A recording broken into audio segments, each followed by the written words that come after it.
Ilang public schools sa San Pedro, Laguna sinuspindi ng mabulabog ng mga bomb threat. Batay sa investigasyon, nagnegatibo naman sa bomba ang mga eskwelahan. Kasunod ng kaliwat ka ng bomb threat sa iba't ibang paaralan at ahensya noong nakaraang linggo, na pawang nagnegatibo naman.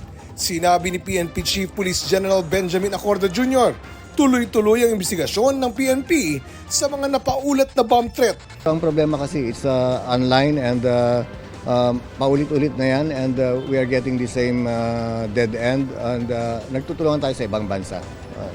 But what is important is how we respond to it. Yun ang pinaka-importante.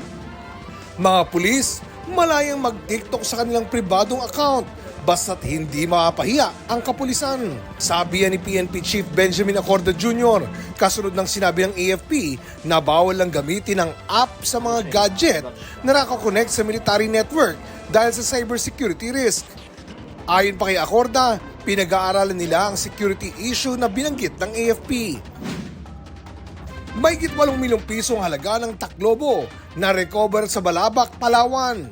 Sa pamamagitan ng Intel report, nasa 1 toneladang Taclobo ang natagpuang nakabaon sa baybayin nitong February 14. Nasa kustodiya na ito ng barangay.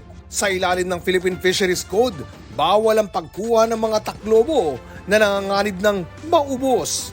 Para sa GMA Integrated News, Oscar Oid ang inyong saksi. Mga kapuso, sama-sama tayong maging saksi. Mag-subscribe sa GMA Integrated News sa YouTube, at para sa mga kapuso abroad, samahan niyo kami sa GMA Pinoy TV at sa www.gmanews.tv.